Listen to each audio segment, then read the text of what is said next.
ये जंगल हमारा होगा। जितने भी पक्षी हैं, सबको उनके घरों से निकाल दो। ये जंगल अब हमारी सेना के लिए है। पेड़ हमारे होंगे, शाखाएं हमारी होंगी। चींटियां पेड़ों पर चढ़ती है और घोंसलों को गिरा देती है।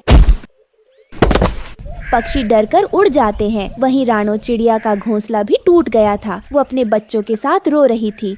मेरा घर, मेरा छोटा सा घोंसला जिसे मैंने तिनका तिनका जोड़कर बनाया था, वो अब मिट्टी में मिल गया। मैंने हर कांटे से लड़कर, हर तूफान से बचाकर इसे सजाया था। इन मासूम बच्चों को अब कहाँ लेकर जाऊं? ना कोई शाख बची, ना कोई ठिकाना। बारिश आने वाली है, ठंडी हवाएं चल रही हैं। क्या मैं इन्हें खुले आसमान के नीचे छोड़ दूं? नहीं नहीं, मैं माँ हूँ। मैं कुछ न कुछ जरूर करूँगी। चाहे जैसे भी हो, मैं अपने बच्चों के लिए फिर से एक आसरा बनाऊंगी।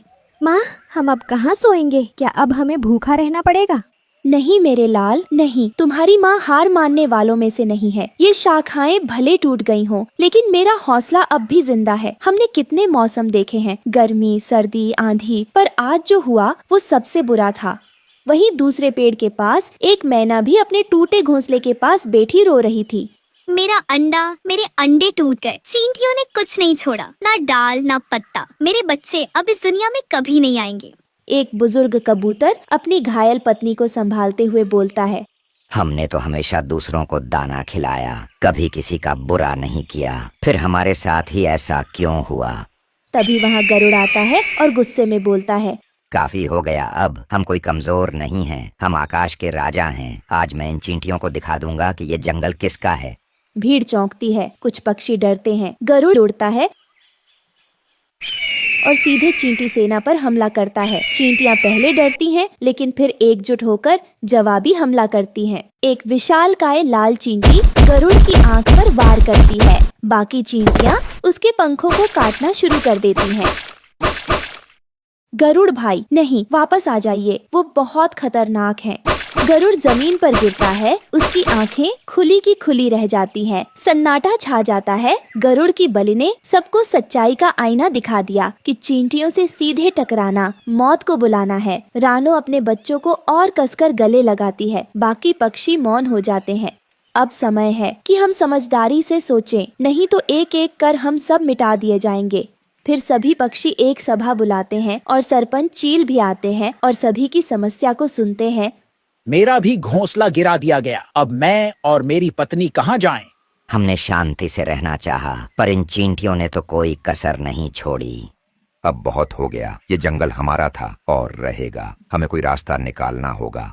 पर सरपंच जी, चींटियों की तादाद बहुत है, उनसे लड़ना नामुमकिन है। हाँ रानो, लेकिन जीत सिर्फ ताकत से नहीं होती, समझदारी से होती है। और इस योजना में तुम्हारी भूमिका सबसे खास होगी। एक गुप्त स्थान पर चील, रानो और कुछ अन्य पक्षी योजना बना रहे थे। हमें जंगल की वो जगह ढूंढनी होगी जहाँ चींटियां अकेले में रह सकें, जिससे बाकी जंगल भी सुरक्षित रहे और टकराव भी न हो।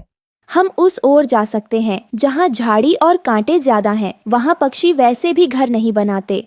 लेकिन उन्हें वहाँ कैसे भेजा जाएगा? उन्हें दिखाना होगा कि वहाँ रहना उनके लिए कितना बेहतर है। ये आसान नहीं होगा, लेकिन हम कोशिश करेंगे, क्योंकि अब बस यही एक रास्ता है हमारे पास, इस जंगल को उन चींटियों के आतंक से बचाने का। थोड़ी देर बाद झाड़ी वाला कोने पर पक्षी वहाँ पेड़ सजाते हैं, पानी की व्यवस्था करते हैं। रानो चिड़िया और बाकी पक्षियों ने दिन रात मेहनत की, उस वीरान हिस्से को चींटियों के लिए रहने लायक बनाते हैं। अगर ये सफल हो गया तो हमारा जंगल फिर से शांत हो जाएगा। फिर थोड़ी देर बाद उन पक्षियों का सामना चींटी के ढेर से होता है। रानो उन्हें समझाते हुए कहती है, हम आपके लिए जंगल का एक सुंदर कोना बना चुके हैं। वहाँ न कोई टकराव होगा, न कोई परेशानी। क्या आप शांति से वहाँ बसना चाहेंगे? हमें शांति चाहिए और वह जगह भी उपयुक्त लगती है। हम वहाँ चले जाएंगे। लेकिन ध्यान रखना, अब अगर कोई पक्षी हमारी सीमा में आया तो युद्ध निश्चित है। और अगर कोई चींटी पक्षियों के घरों में घुसी तो जवाब भी मिलेगा। हम सब अब एक समझौते के तहत रहेंगे। राजा चिट्टा और रानी चींटी उनका प्रस्ताव स्वीकार कर लेते हैं। फिर थोड़ी देर बाद जंगल में सभी पक्षियों के घर चहचहा रहे थे। बच्चे खुशी से खेल रहे थे। रानो चिड़िया की सूझबूझ और पक्षियों की एकता ने जंगल को तबाही से बचा लिया। चींटियां अपने नए महल में खुशी खुशी रहने लगीं। कभी कभी लड़ाई से बड़ी चीज होती है समझदारी और साथ। हमने हार नहीं मानी, हमने रास्ता ढूंढा। अब पूरा जंगल हरा भरा था। एक ओर चींटियों का सुंदर महल और दूसरी ओर चहचहाते पक्षी के घोंसले जिनमें बच्चे खुशी खुशी रहने लगे। जंगल के चौपाल में जहाँ कुछ पक्षी आराम से बैठे हुए थे, वहाँ का माहौल शांत था। बस चिड़ियों की आवाजें आ रही थीं। वहीं मिट्ठू दादाजी पेड़ की चौकी पर बैठे थे। उनके पास जंगल में रहने वाली गरीब रानो चिड़िया आती है। दादाजी, क्या सच है कि हमारे जंगल के पुराने मंदिर में खजाना छुपा है? हाँ बेटी, वह मंदिर राजा भोज के समय का है। वहाँ खजाना तो है, लेकिन जिसने भी उसे लेने की कोशिश की उसका अंत हमेशा बुरा हुआ है। क्या हम उसे खोज सकते हैं? बेटी, उस मंदिर की रखवाली एक अदृश्य शक्ति करती है। जो भी लालच करता है वह कभी वापस नहीं आता। अच्छे लोग भी वहाँ गए, लेकिन ये बात सुनकर रानो चिड़िया अपने घर चली जाती है। रानो चिड़िया का घर मिट्टी का था, जहाँ बिस्तर पर उसकी माँ बीमार लेटी हुई थी।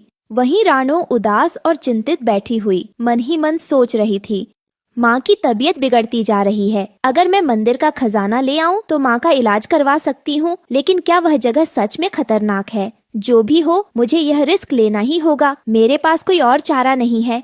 ये कहकर रानो चिड़िया हिम्मत करती है और अपने सफर पर निकल पड़ती है। घना जंगल, रात का समय, आसमान में बादल छाए हुए थे। अंधेरा चारों ओर था। वहीं रानो चिड़िया अपने पंखों में मशाल लिए आगे बढ़ रही थी।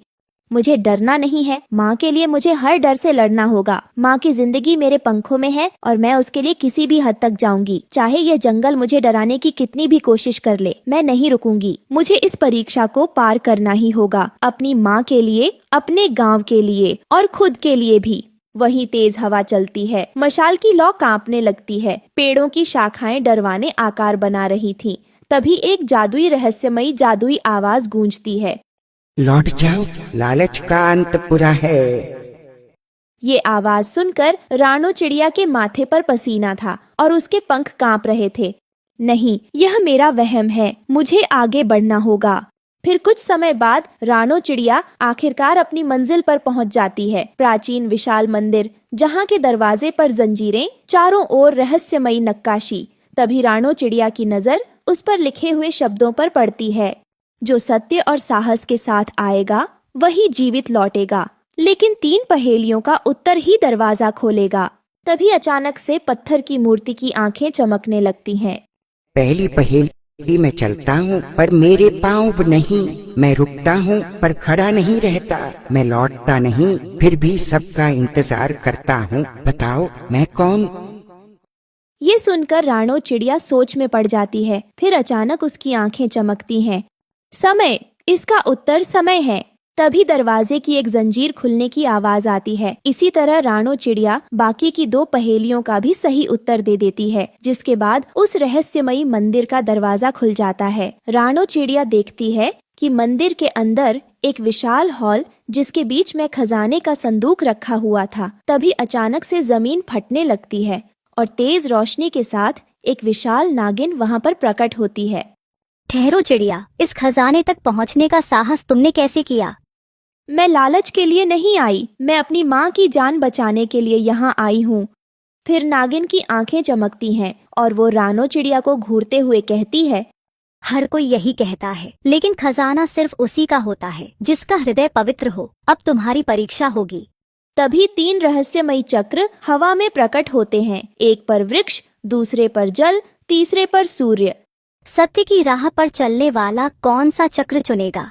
ये सुनकर रानो चिड़िया थोड़ी चिंतित हो जाती है, लेकिन वो हिम्मत के साथ जवाब देती है, सूर्य।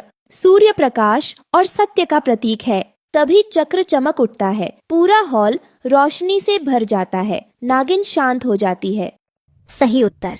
अब अंतिम परीक्षा, इस खजाने का उपयोग केवल भलाई के लिए करना। यदि इसे लालच में उपयोग किया तो यह तुम्हें नष्ट कर देगा। मैं इस खजाने का इस्तेमाल अपनी माँ के इलाज के लिए करूंगी और बाकी बचा अपने जंगल के लिए। फिर रानो चिड़िया खजाने के सिक्के लेकर मंदिर से बाहर आती है। चांदनी रात में मंदिर पहले से शांत दिखता है। फिर रानो चिड़िया अपनी माँ का इलाज करवाती है, गांव के लिए स्कूल बनवाती है। ये सब देखकर पक्षी बहुत खुश होते हैं। जंगल के चौपाल में सभी पक्षी इकट्ठा होते हैं। मिट्ठू दादाजी मुस्कुराते हैं। रानो, तुमने यह खजाना सिर्फ अपने लिए नहीं बल्कि जंगल के लिए भी इस्तेमाल किया। ये बहुत बड़ा काम है। मुझे यह समझ आया कि असली खजाना धन नहीं बल्कि ज्ञान और परोपकार है। ये बात सुनकर सभी पक्षी बहुत खुश होते हैं। इस कहानी से हमें सीख मिलती है कि कठिन परिस्थितियों में भी सही मार्ग चुनना ही हमारी असली एक घने जंगल में एक छोटी सी रानो चिड़िया अपने पति टुन्नू चिड़े के साथ एक छोटी सी डाली पर रहती थी। वह दोनों गरीब थे लेकिन वह प्यार से जीते थे। रात को जब सब सो जाते हैं तब वे एक दूसरे से अपने सपनों को साझा करते हैं। रानो चिड़िया मुस्कुराते हुए अपने पति टुन्नू चिड़े से कहती है, टुन्नू जी, एक दिन हमारे भी बच्चे होंगे, उनके साथ हम अपनी खुशियों भरी जिंदगी जिएंगे। हाँ रानो, एक दिन हम अपनी खुशियों भरी जिंदगी जिएंगे। एक दिन हमारी भी छोटी सी दुनिया होगी। लेकिन किस्मत को तो कुछ और ही मंजूर था। एक दिन जंगल में इतनी जोर से बारिश आती है कि पूरा जंगल बारिश के पानी से भर जाता है। टुन्नू चिड़े ने रानो चिड़िया को अपनी लकड़ी पर संभालने की कोशिश की, लेकिन तेज हवाओं और तेज पानी के बहाव में वह खुद को संभाल नहीं सका। टुन्नू जी! रानो ने देखा कि टुन्नू चिड़ा पानी में बह चुका था। उसकी छोटी छोटी आंखों से मोती जैसे आंसू गिरने लगे। वह चीख रही थी मगर वह कुछ कर भी नहीं सकती थी। उसका छोटा सा दिल टूट गया था क्योंकि उसका प्यारा टुन्नू उससे शायद हमेशा के लिए दूर चला गया था। ऐसे ही रानो चिड़िया को दुख भरी जिंदगी जीते हुए कुछ महीने बीत जाते हैं। एक दिन रानो चिड़िया को एक पेड़ के नीचे एक सुरक्षित जगह मिलती है जहाँ पर वह अपने नए अंडे देती है। रानो चिड़िया का दिल दुख से भरा हुआ था लेकिन अब वह अपने बच्चों के लिए जीना चाहती थी। ऐसे ही धीरे धीरे दिन बीतते जाते हैं और उसके अंडों में से दो छोटे छोटे प्यारे प्यारे बच्चे जन्म लेते हैं। वह उनका नाम गुड़िया और कुकू रखती है। रानो चिड़िया अपने दोनों बच्चों को देखकर थोड़ा सा मुस्कुरा देती है, जैसे उसकी जिंदगी की एक नई शुरुआत हो गई हो। रानो चिड़िया अपने दोनों बच्चों को प्यार से देखते हुए कहती है, तुम दोनों मेरी जिंदगी हो, चाहे आंधियां आए या फिर तूफान। तुम्हारी माँ हर कदम पर तुम्हारे साथ खड़ी रहेगी। तुम तो मेरी ताकत हो, मेरा गर्व हो। जब तक मैं जिंदा हूँ तुम्हें मैं कभी किसी भी दुख का एहसास नहीं होने दूंगी। तुम्हें कुछ नहीं होने दूंगी मैं। लेकिन जंगल में हर कोई साथी नहीं होता। वही पास में एक शातिर कौवा रहता था। वह कौवा बहुत ज्यादा दुष्ट था। कालू कौवे का दोस्त भुल्ला बाज था। वह दोनों मिलकर छोटे छोटे चिड़ियों के बच्चों को नुकसान पहुंचाते थे। एक दिन कालू कौवा देखता है कि रानो चिड़िया अपने बच्चों के साथ छोटी सी डाली पर बैठी हुई है। अरे अरे, ये तो नए मेहमान हैं। देख भुल्ला देख, आज हम डिनर में बिरयानी खाएंगे। हाँ हाँ कालू, आज तो कमाल का दिन है। छोटी सी चिड़िया और उसके नन्हे मुन्ने बच्चे, बिल्कुल बेबस और कमजोर। ये तो जैसे हमारे लिए ताजा ताजा शिकार है। आज की रात तो शानदार होगी। एकदम राजाओं महाराजाओं जैसे दावत उड़ाएंगे हम। रानो चिड़िया की छोटी सी जिंदगी अब खतरे में थी। ऐसे ही रात हो जाती है। रात के वक्त रानो चिड़िया अपने पेड़ की डाली पर बैठी हुई थी, लेकिन उसका मन अजीब सा बेचैन हो रहा था। उसे महसूस हो रहा था कि जैसे कुछ गलत होने वाला है। जैसे ही सुबह होती है, कालू कौवा और भुल्ला बाज वह दोनों उसके घर पर हमला कर देते हैं।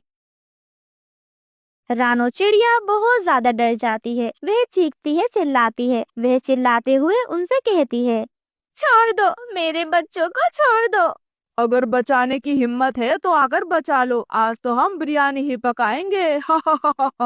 रानो चिड़िया ने अपनी सारी शक्ति जुटा ली और बिना किसी डर के अपनी छोटी सी चोंच से कालू कौवे और भुल्ला बाज पर हमला कर दिया। उसने कालू कौवे के पंख को पकड़ लिया और जोर से खींचा और फिर भुल्ला बाज की आंखों पर एक नुकीली लकड़ी से वार कर दिया और फिर वह दोनों दुश्मन वहां से चीखते हुए वहां से भाग गए। रानो चिड़िया बहुत ज्यादा थक चुकी थी। उसने देखा कि उसके दोनों छोटे छोटे बच्चे गुड़िया और कुकू उसे देखकर मुस्कुरा रहे हैं। उनकी आंखों में आंसू थे, मगर इस बार दुख नहीं था क्योंकि वह जीत जो चुके थे। और फिर रानो चिड़िया अपने दोनों बच्चों को अपने गले से लगा लेती है और उनसे कहती है, मेरे बच्चों, दुनिया चाहे कितनी भी जालिम क्यों ना हो, एक माँ अपने बच्चों के लिए सब कुछ कर सकती है।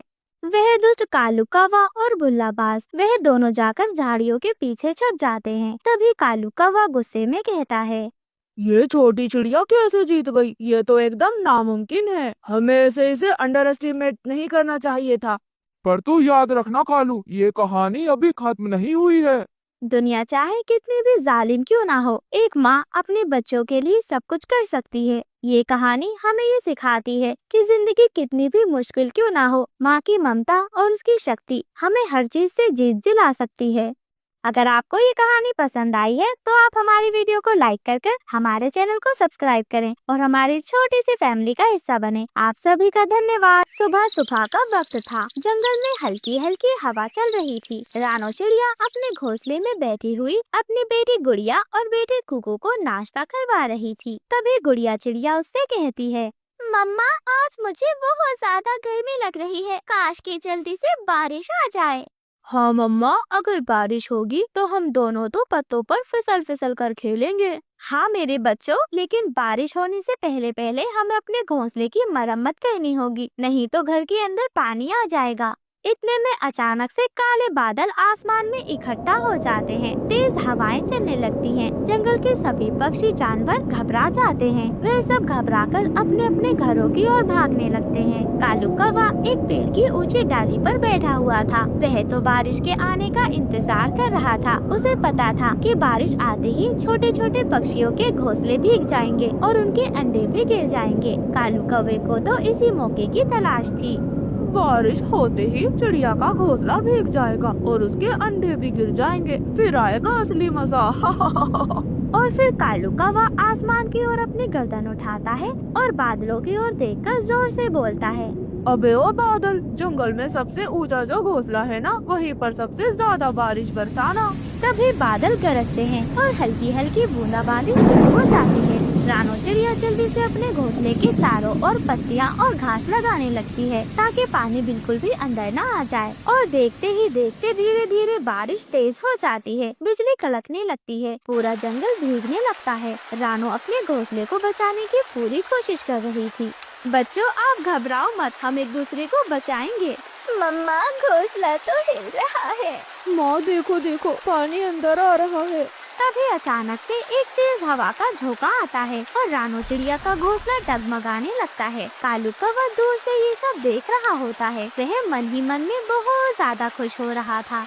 अब देखो, अब आएगा असली मजा। ये बारिश अब तुम्हारे घोंसले को बहा कर ले जाएगी। रानो चिड़िया, तुमने कितनी मेहनत से बनाया था, लेकिन क्या ही फायदा। तुम्हारा ये मजबूत घोंसला अब कुछ ही पलों में टूटकर नीचे गिर जाएगा और तुम्हारे नन्हे मुन्ने बच्चे कहाँ रहेंगे? किधर जाओगी तुम? इतने में अचानक से एक तेज आंधी चलती है और कुछ बड़े बड़े पत्ते उड़कर रानो चिड़िया के घोंसले पर गिर जाते हैं, जिससे रानो चिड़िया का घोंसला बिल्कुल सुरक्षित हो जाता है। लेकिन रानो चिड़िया के घोंसले की नीचे की डाली टूटने लगती है। रानो चिड़िया फौरन अपने पंखों से अपने बच्चों को ढक लेती है। पानी लगातार बरस रहा था। रानो चिड़िया हिम्मत नहीं हारती और अपने टूटे हुए तिनकों को फिर से जोड़ने लगती है।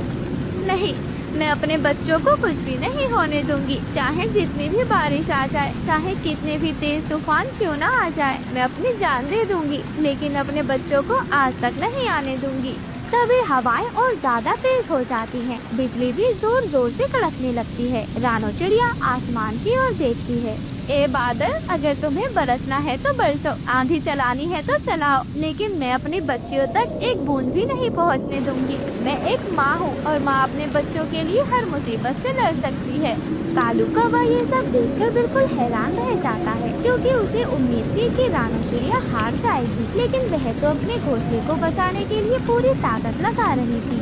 ये रानो चिड़िया तो बहुत हिम्मत वाली निकली। ए बादल राजा, और तेज बरसो, इन नन्ही सी चिड़ियों का पूरा घोंसला तबाह कर दो। इसे सिखाओ कि इस जंगल में कमजोरों के लिए कोई जगह नहीं है। यहाँ सिर्फ चालाक और ताकतवर लोग ही टिक सकते हैं।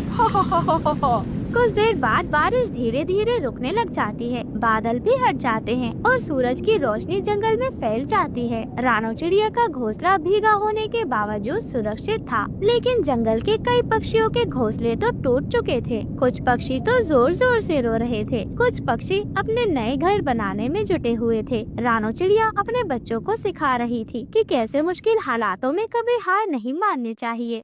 मेरे बच्चों, देखा आपने कैसे हमारी मेहनत और एकता ने हमें बचा लिया। अब हमें अपना घोंसला और ज्यादा मजबूत बनाना होगा। लेकिन मम्मा, अगर बादल फिर से वापस आए तो हम क्या करेंगे मम्मा? हाँ मम्मा, अगर कालू ने हमें फिर से परेशान किया तो हम क्या करेंगे माँ? रानो चिड़िया मुस्कुराते हुए अपने बच्चों को गले लगा लेती है। मेरे बच्चों, हमें डरना नहीं है, बल्कि हमें और ज्यादा तैयारी करनी है। इस बार हम अपने घोंसले को और ज्यादा मजबूत बनाएंगे। लेकिन कालू कौवा दूर पेड़ पर छुपकर रानो चिड़िया की सारी बातें सुन रहा था। इस बार बारिश से कुछ नहीं होगा, लगता है हमें कुछ और बड़ा करना होगा। और फिर कालू कौवा उड़ता है। वह जोरों से उड़कर बादलों के राजा के पास जाता है, जो पहाड़ों के पीछे सो रहे थे। ए बादलों के राजा, जंगल में जो सबसे मजबूत घोंसला है उसे उड़ा दो। बादल राजा धीरे से अपनी आँख खोलते हैं और गुस्से में गरजने लगते हैं। हमने पहले ही जंगल में खूब बारिश कर दी है, अब तुम क्या चाहते हो कालू? मैं रानो चिड़िया को सबक सिखाना चाहता हूँ। वे खुद को बहुत ज्यादा होशियार समझती है। बादल कुछ देर सोचता है और फिर मुस्कुराने लगता है। ठीक है, लेकिन इस बार सिर्फ पानी नहीं, ओले भी बरसेंगे। कालू कौवा खुशी से उछल जाता है और वापस अपने जंगल की ओर आ जाता है। जंगल में दोपहर का समय था। रानो चिड़िया और उसकी बेटियां अपना घोंसला संभाल रही थीं। बादल अचानक से काले पड़ने लगते हैं और ठंडी ठंडी हवाएं भी चलने लगती हैं। माँ, ये तो पिछली बार से भी डरावना लग रहा है। हवा बहुत तेज हो रही है माँ, क्या होगा? घबराओ मत मेरे बच्चों, आप अंदर रहो, मैं सब देख लूंगी। और फिर अचानक से ओले गिरने लगते हैं। छोटे छोटे सफेद पत्थर जैसे ओले जंगल के पत्तों और टहनियों को तोड़ने लगते हैं। जंगल के सभी पक्षी इधर उधर भागने लगते हैं। अब देखता हूँ रानो चिड़िया कितनी बहादुरी है तुम में। ओले रानो चिड़िया के घोंसले पर भी गिरने लगते हैं। रानो चिड़िया अपने पंख फैलाकर अपनी बच्चियों को ढक लेती है, लेकिन घोंसले के तिनके टूटने लगते हैं। अरे नहीं, इस बार मुझे कुछ करना होगा। रानो चिड़िया हिम्मत नहीं हारती। वह तेजी से सोचती है और पास के एक पेड़ के पत्तों को अपने चोंच से पकड़कर घोंसले के ऊपर रख देती है। इससे ओले सीधे घोंसले पर नहीं गिरते। मम्मा, आप कितनी ज्यादा समझदार हो। हाँ माँ, आप सच में कितनी ज्यादा समझदार हो। हमारे घोंसले में अब पानी भी नहीं आ रहा है।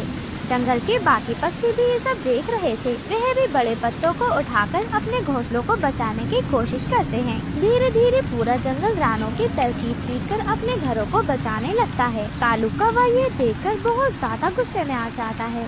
अरे दफ्तरे की ये चिड़िया तो मेरी हर चाल नाकाम कर देती है।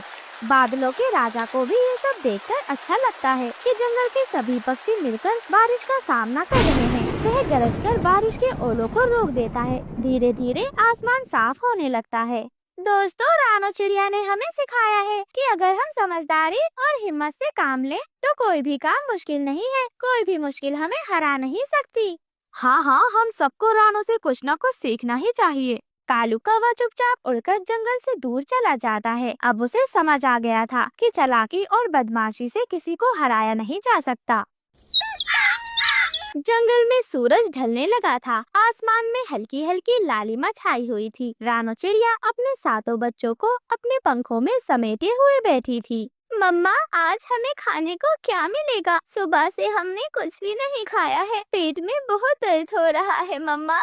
मेरी प्यारी बच्चियों, मुझे पता है तुम्हें बहुत ज्यादा भूख लग रही है और तुम बहुत ज्यादा थकी हुई भी हो, लेकिन मेरी प्यारी बच्चियों, तुम थोड़ा सब्र रखो। माँ कभी अपने बच्चों को भूखा नहीं देख सकती। मैं अभी उड़कर खाने का इंतजाम करती हूँ। चाहे आसमान में तूफान आए या फिर कोई भी खतरा हो, मैं तुम्हारे लिए कुछ न कुछ जरूर लेकर आऊंगी। बस तुम हिम्मत मत हारो मेरी गुड़ियों, तुम मेरी ताकत हो और जब तक तुम्हारी माँ जिंदा है तुम्हें कभी भूखा नहीं सोने देंगी। लेकिन मम्मा, कल भी तो आप खाली पर ही लौट आई थी और परसों भी। हमने 3 दिन से कुछ भी नहीं खाया है। आपको खाना नहीं मिला माँ। अगर आज भी कुछ नहीं मिला